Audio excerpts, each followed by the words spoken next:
We can form a human chain of Berliners along the wall which no one dare. अब देखें, बाकी सारा sentence अगर आप छोड़ देते हैं, बाकी सारा सेंटेंस हमारा कंसर्न नहीं है। असल में जो हमारा कंसर्न है वो सिर्फ इतना है, नो वन डेयर। असल हमारा जो क्वेश्चन है वो सिर्फ क्या है, नो वन डेयर। अब मैं आपको बार बार बोल रहा हूं कि इस साल 99.9% चांसेस है कि आपको नीड या डेयर का क्वेश्चन दिया जाएगा, लाजमी तौर पर पेपर में दिया जाएगा। तो इसको एक दफा अच्छे तरीके से समझ लें। नीड और डेयर के मामले में देखें, आपको कैसे समझना, इसको याद रखिएगा कि नीड और डेयर के मामले में आपने नीड के मामले में सबसे पहले ये देखना है कि आपका सेंटेंस सब्जेक्ट से स्टार्ट हो रहा है या आपका सेंटेंस ऑब्जेक्ट से स्टार्ट हो रहा है। आप डेयर के लिए आपको सब्जेक्ट ऑब्जेक्ट देखने की जरूरत नहीं है, लेकिन नीड के लिए आपको यह देखना है कि आपका सेंटेंस सब्जेक्ट से स्टार्ट हो रहा है या ऑब्जेक्ट से स्टार्ट हो रहा है। अगर आपका सेंटेंस सब्जेक्ट से स्टार्ट हो रहा है तो आपके पास दो ऑप्शंस बनेंगे। दो ऑप्शन ये बनेंगे कि नीड का वर्ड आपके सेंटेंस में आपके सब्जेक्ट के साथ अग्री कर रहा होगा, या नीड का वर्ड आपके सेंटेंस में आपके सब्जेक्ट के साथ अग्री नहीं कर रहा होगा, या अग्री करेगा या अग्री नहीं करेगा। जैसे देखें, अगर मैं सेंटेंस लिखता हूं, मैं लिखता हूं ही नीड, और मैं सेकंड सेंटेंस लिखता हूं ही नीड्स। अब पहले वाले सेंटेंस में नीड जो है वो ही के साथ अग्री नहीं करता, क्योंकि हम प्रेजेंट इंडेफिनिट के रूल के मुताबिक जानते हैं कि अगर हमारा सब्जेक्ट सिंगुलर होगा तो हमने वर्ब की फर्स्ट फॉर्म के साथ एस का एडिशन करना है, और अगर हमारा प्लूरल सब्जेक्ट होगा तो फिर हमने एस का एडिशन नहीं करना, ही के साथ हमें एस का एडिशन करना होता है। तो इसलिए हम ही नीड नहीं लिख सकते, बल्कि हमें लाजमी तौर पर क्या लिखना है, ही नीड्स लिखना है। अब नीड ही के साथ अग्री नहीं करता और नीड ही के साथ अग्री करता है। तो सिंपल सी बात याद रखिएगा, अगर आपके सेंटेंस में नीड आपके सब्जेक्ट के साथ अग्री कर रहा है तो आपने वर्ब की कौन सी फॉर्म लिखनी है, टू प्लस फर्स्ट फॉर्म, और अगर अग्री नहीं कर रहा तो आपने बेयर इंफिनिटिव लिखना है, बेयर फॉर्म लिखनी है, जस्ट फर्स्ट फॉर्म लिखनी है। यानी कि अगर इन दो सेंटेंसेस को मैं कंप्लीट करता हूं तो ये बनेगा ही नीड गो, और ये बनेगा ही नीड टू गो। मैं इसको ऐसे नहीं लिख सकता ही नीड टू गो, क्योंकि वहां पर नीड अग्री नहीं करता। अगर अग्री नहीं करता तो हमने इसको फर्स्ट फॉर्म के साथ लिखना है, बेस फॉर्म के साथ लिखना है, बेयर इंफिनिटिव के साथ लिखना है, और अगर अग्री करता है तो फिर हम इसको टू प्लस फर्स्ट फॉर्म के साथ लिखना है। और एक बात और याद रखिएगा, ये जो क्वेश्चन बनेगा ना, ये क्वेश्चन हमेशा सिंगुलर सब्जेक्ट के साथ बनेगा, प्लूरल सब्जेक्ट के साथ कभी नहीं बनेगा। प्लूरल सब्जेक्ट के साथ इसलिए नहीं बनेगा क्योंकि वो क्वेश्चन इतना ऑब्वियस होगा। जैसे देखिए, अगर हम वहां पे लिखते हैं दे नीड, या हम लिखेंगे दे नीड, तो बात इतनी ऑब्वियस हो जाएगी कि वहां पर हमारे लिए आसानी बड़ी बन जाती है। अब नीड्स तो दे के साथ आ सकता ही नहीं है किसी सूरत भी, इसी तरह नीड ही के साथ नहीं आ सकता।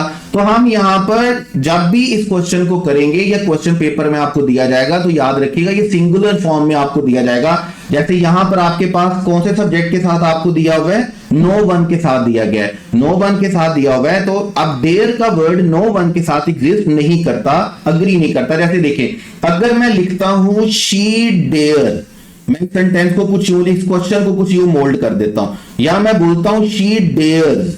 अब डेयर हो या डेयर्स हो, दोनों तरह से सेंटेंस हो सकता है। अब हम डेयर को देख रहे हैं कि वो शी के साथ अग्री नहीं करेगा, डेयर शी के साथ अग्री करेगा। जहां पर अग्री करेगा वहां पर हम टू प्लस फर्स्ट फॉर्म लिखेंगे, और जहां पर अग्री नहीं करेगा वहां पर हम बेयर इंफिनिटिव लिखेंगे।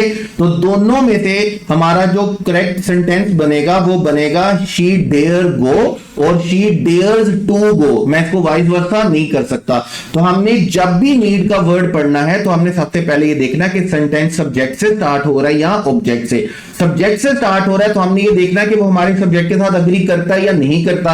अगर अग्री करता है तो टू प्लस फर्स्ट फॉर्म आएगी, और अगर अग्री नहीं करता तो फिर फर्स्ट फॉर्म आएगी। लेकिन अगर सेंटेंस में सब्जेक्ट से स्टार्ट हो रहा है सेंटेंस, और सेंटेंस में नीड की बजाय नीड नॉट का वर्ड आया है, तो फिर आपने याद रखना है नीड नॉट के साथ आपने हमेशा वर्ब की कौन सी फॉर्म लिखनी है, फर्स्ट फॉर्म लिखनी है, फिर आपने टू प्लस फर्स्ट फॉर्म किसी सूरत भी लिखनी नहीं है। और अगर ऑब्जेक्ट आएगा तो ऑब्जेक्ट के लिए नीड आप याद रखेंगे दो तरह से ट्रांसलेट कर सकते हैं, या तो आप वर्ब की थर्ड फॉर्म के साथ करेंगे या आप to be plus third form के साथ करेंगे, क्योंकि ऑब्जेक्ट के साथ डेफिनेटली ये सेंटेंस हमारे पास किस में चलेगा, पैसिव वॉइस में चलेगा। जैसे हम सेंटेंस बोलते हैं, हम कहते हैं द चेयर नीड्स रिपेयरिंग, और हम बोलते हैं the chair needs to be repaired, the car needs washing और the car needs to be washed. जब भी आप ऑब्जेक्ट के लिए बोलेंगे तो ऑब्जेक्ट के लिए या तो आपको आईएनजी फॉर्म लिखनी होगी या आपको to be plus third form लिखना होगा नीड के लिए। अच्छा, जब डेयर की बात करेंगे ना तो डेयर वाले मामले में हमें थोड़ी सी आसानी इसलिए हो जाती है क्योंकि डेयर वाले मामले में ऑब्जेक्ट के साथ सेंटेंस होता ही नहीं है, सेंटेंस होता ही सिर्फ सब्जेक्ट के साथ है। और यहां पर भी वही सिलसिला चलेगा कि अगर आपका सेंटेंस सब्जेक्ट से स्टार्ट हो रहा है और आपका डेयर का वर्ड सेंटेंस के साथ अग्री कर रहा है या नहीं कर रहा, अगर डेयर का वर्ड सेंटेंस में सब्जेक्ट के साथ अग्री कर रहा है तो बिल्कुल नीड की तरह आप इसके साथ लिखेंगे टू प्लस फर्स्ट फॉर्म, और अगर अग्री नहीं कर रहा, डिसएग्रीमेंट में है, तो फिर आपने लाजमी तौर पर इसको सिर्फ और सिर्फ किसके साथ लिखना है, बेयर इंफिनिटिव के साथ, वर्ब की फर्स्ट फॉर्म के साथ लिखना है। फिर आपने इसके साथ टू का एडिशन नहीं करना है, जिस तरह नीड का रूल है। अब यहां पर देखेंगे सेंटेंस में लिखा हुआ है नो वन डेयर, अगर डेयर लिखा हुआ होता तो नो वन के साथ अग्री करता, लेकिन डेयर लिखा हुआ इसका मतलब वो नो वन के साथ अग्री नहीं करता। तो जब अग्री नहीं करता तो हमने वर्ब की कौन सी फॉर्म लिखनी है बेटे, बेयर इंफिनिटिव फर्स्ट फॉर्म लिखनी है। टू ब्रेक नहीं हो सकता, ब्रेक्स नहीं हो सकता, ब्रोक नहीं हो सकता। हमारा करेक्ट ऑप्शन बेटे कौन सा रहेगा, हमारा करेक्ट ऑप्शन रहेगा ब्रेक। सिंपल सा फंडा है, सिंपल सी बात है, सिंपल सा रूल है। अगर आपके सेंटेंस में नीड आ गया, डेयर आ गया, तो आपने वो देखना है कि वो सब्जेक्ट के साथ अग्री करता है या नहीं करता। अग्री करेगा तो आपने टू प्लस फर्स्ट फॉर्म लिखनी है, अग्री नहीं करेगा तो फर्स्ट फॉर्म लिखनी है। ऑब्जेक्ट की सूरत में to be plus third form लिखनी है या जेरेंट लिखना है, आईएनजी फॉर्म लिखनी है। आपने थर्ड फॉर्म नहीं लिखनी, बल्कि आपने बेटे कौन सी फॉर्म लिखनी है, जेरेंट लिखनी है। मैं यहाँ पे थोड़ा गलत लिख गया, आपने आईएनजी फॉर्म लिखनी है। जब भी आपने जेरेंट लिखना है, आपने to be plus third form लिखनी है, तो सेंटेंस ऑब्जेक्ट से स्टार्ट होना चाहिए। डेयर की मजेदारी यह है कि डेयर के साथ सेंटेंस किससे नहीं होगा, ऑब्जेक्ट के साथ नहीं होता। लेकिन जिस तरह नीड नॉट होता है, इसी तरह याद रखिएगा डेयर नॉट भी होता है। और जब आप डेयर नॉट लिखेंगे तो उसके साथ आपने लाजमी तौर पर वर्ब की फर्स्ट फॉर्म लिखनी है, फिर आपने इसके साथ टू प्लस फर्स्ट फॉर्म नहीं लिखना। तो ये पूरी बात है नीड और डेयर के लिए जो आपको याद रखनी है। और अकॉर्डिंग टू माय एक्सपीरियंस, मैं अपने एक्सपीरियंस